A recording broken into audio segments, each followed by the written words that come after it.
Pembelajaran kita pada hari ini dengan model pembelajaran problem-based learning diharapkan peserta baiklah, untuk pembahasan hari ini Ibu akan menyajikan sebuah tayangan video. Silakan diamati, nanti akan kita bahas dalam sebuah diskusi kelompok. Jawa Barat, rata-rata pelaku kawin kontrak adalah mereka yang merupakan wisatawan dari Timur Tengah dengan garis desa yang bahkan masih di bawah umur. Benarkah hanya karena faktor ekonomi kawin kontrak di Cianjur serta sejumlah daerah lain di Indonesia marak? Lalu bagaimana sisi psikologis wanita korban kawin kontrak di masa mendatang?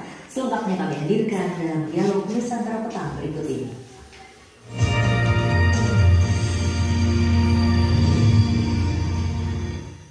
Saat ini narasumber saya adalah seorang psikolog, Mbak Oriza Sativa. Selamat sore, Mbak Oriza. Selamat sore.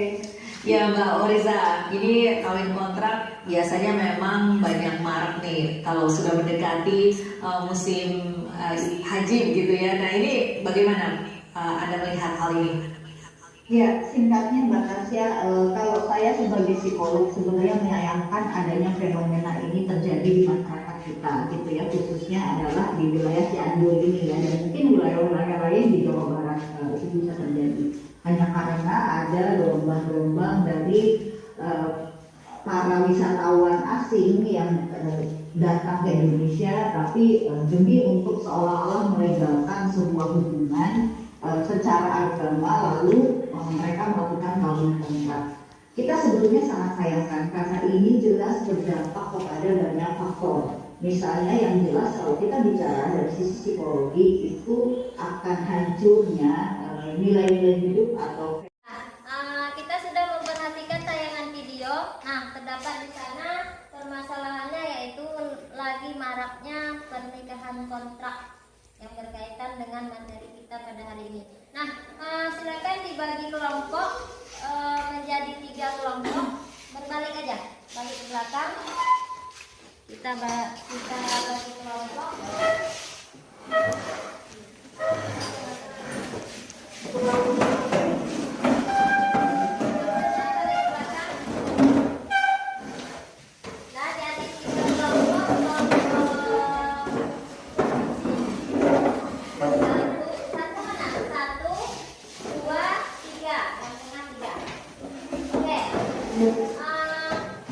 Silakan berdiskusi ya.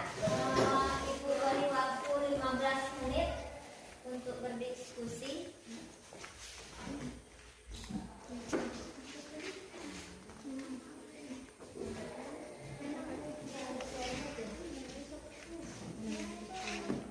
Nah, silakan keluarkan handphonenya, boleh kita bisa buka Google. Buka bukunya.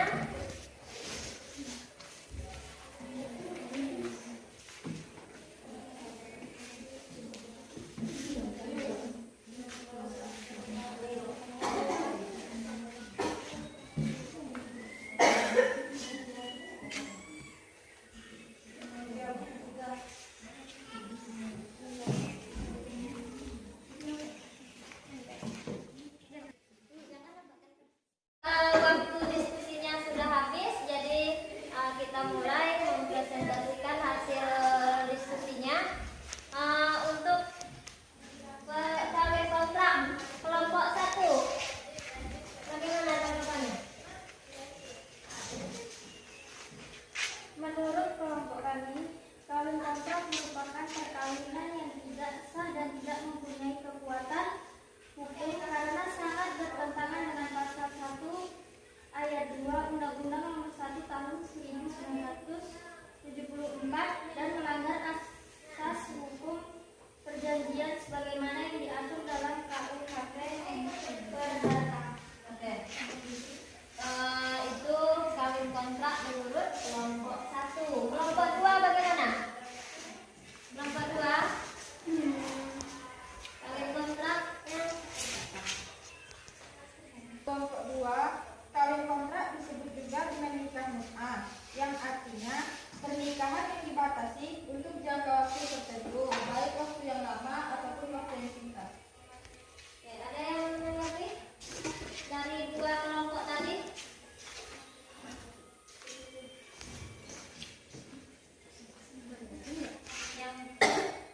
Saya dari kelompok 3 menanggapi jawaban dari kelompok 1. Kenapa menurut Undang-Undang Perkawinan kawin kontrak tidak diperbolehkan? Karena dalam kawin kontrak yang ditonjolkan hanya nilai ekonomi dan perkawinan ini hanya bersifat sementara. Nah, dari pernyataan kelompok 1 dan kelompok 2 tentang pernikahan kontrak, mungkin ada lagi timbul pertanyaan dari kelompok lain. Ada? Ayo Bu, baik, kami ingin bertanya kepada kelompok lain. Yang pertanyaannya, selain nikah mut'ah, pernikahan seperti apa lagi yang dilarang dalam Islam? Oke. Baik, izin menjawab. Pernikahan selain nikah kontrak, yakni pernikahan muhayyil, yaitu pernikahan seorang wanita yang ditalak oleh suaminya yang karenanya diharamkan untuk merujuk kembali. Kemudian wanita dinikahi laki-laki dengan tujuan untuk menghalalkan dinikahi oleh mantan suaminya. Jadi itu tidak sah. Selain itu ada lagi pernikahan, yakni pernikahan dalam masa iddah, pernikahan orang yang ihram, pernikahan tanpa wali, pernikahan dengan wanita kafir, dan menikahi mahram atau saudara. Sekian, terima kasih. Oke. Ada lagi pertanyaan yang lain? Sekitar Sirina, Anandalina dari kelompok Kami dari 2.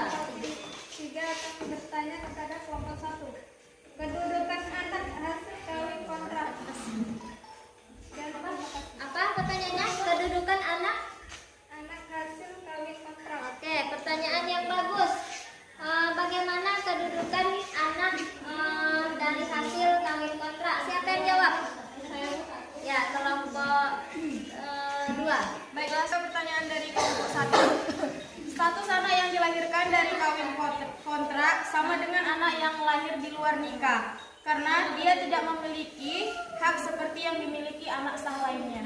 Ya. Pertanyaan lain? Oke, kelompok 3. Salah satu pernikahan yang dilarang dalam Islam adalah menikahi mahram. Nah, apa itu mahram? Oke, apa itu mahram? Baik, kami dari kelompok 1. Mahram adalah orang yang tidak boleh dinikahi berdasarkan kondisi mahram. Mahram terbagi menjadi 2, yaitu mahram mu'abbad. Mahram mu'abbad, wanita yang haram dinikahi untuk selama-lamanya, seperti keturunan, satu susunan, mertua, anak tiri, jika ibunya sudah digauli, bekas menantu perempuan, dan bekas ibu tiri. Kemudian mahram ghairu mu'abbad, mahram sebab menghimpunnya 2 perempuan yang statusnya bersaudara. Baik, terima kasih. Mahram. Nah, itu jelaskan sedikit. Mahram itu ada 2, yaitu mu'abbad, kemudian ghairu mu'abbad. Kalau mahram mu'abbad, mahram yang untuk selamanya tidak bisa dinikahi. Misalnya ada keturunan, karena keturunan ibunya kan, anaknya, cucunya, itu keturunan kan tidak boleh, itu haram dinikahi. Kemudian sepersusuan itu dia satu orang tua yang menyusui, satu sepersusuan. Kemudian ghairu mu'abbad itu karena ada pertalian saudara yang dinikahi dalam satu tali. Misalnya dia 2 beradik, yang kakak dinikahi, adiknya dinikahi juga, tidak boleh. Oke, itu mahram yang haram untuk dinikahi. Kemudian ada lagi pertanyaan yang lain? Ada, silakan. Direkta. Baiklah, saya ingin bertanya kepada kelompok lainnya. Apa faktor terjadinya nikah kontrak? Faktor penyebab sehingga kawin kontrak itu bisa terjadi apa? Baiklah, saya mewakili kelompok 1 akan memberi jawaban kepada kelompok yang bertanya. Jawabannya adalah untuk pihak laki-laki yang menjadi alasan adalah karena faktor seks. Sedangkan untuk perempuan yang menjadi alasan adalah faktor ekonomi. Ya, terima kasih kelompok 1. Jawabannya kalau laki-laki alasannya karena seks. Kemudian kalau yang perempuan karena faktor ekonomi. Ada lagi yang bertanya? Oke, Si Putri, kelompok 1. Apa dampak negatif dari nikah mut'ah? Dampak negatif nikah mut'ah. Siapa yang bisa jawab? Baiklah, saya akan menjawab pertanyaan dari kelompok 1. Jawabannya yaitu menyalahi nas-nas syariat Islam karena menghalalkan apa yang Allah haramkan. Sekian, terima kasih. Oke, ada lagi pertanyaan? Silakan kontrak. Izin bertanya, Ibu. Kan tadi kelompok 1 menjelaskan faktor nikah kontrak. Tadi kalau laki-laki seks, kalau perempuan tentang ekonomi. Itu yang perempuan tentang ekonomi itu contohnya gimana? Mungkin begini, Ibu menjelaskan sedikit ya. Biasanya perempuan itu dia membutuhkan ekonomi, mungkin dia merantau, kuliah, mungkin membutuhkan biaya, sementara orang tua ngirimnya pas-pasan. Nah, dengan berbekal ilmu yang minim, ya, ketika ada laki-laki yang menawarkan untuk kawin kontrak dengan iming-iming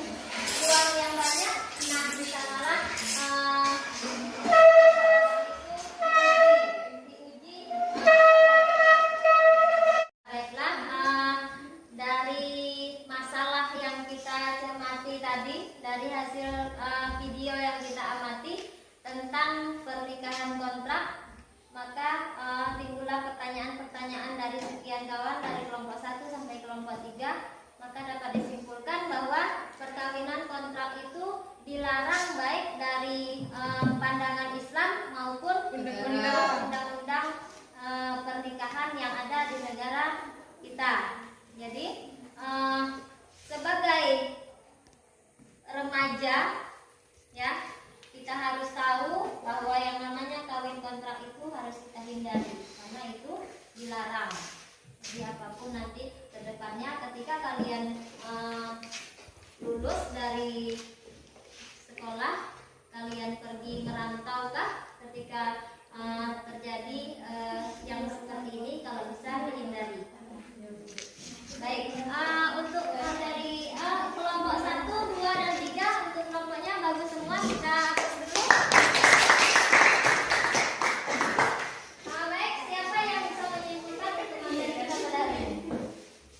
Baik, menyimpulkan kawin kontrak atau nikah mut'ah adalah salah satu nikah yang dilarang dalam Islam.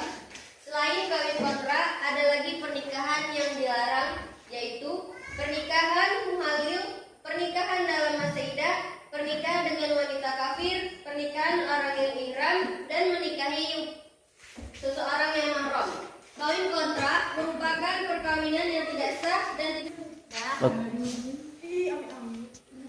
Baik, dengan kesimpulan tadi maka berakhir pembelajaran kita pada hari ini.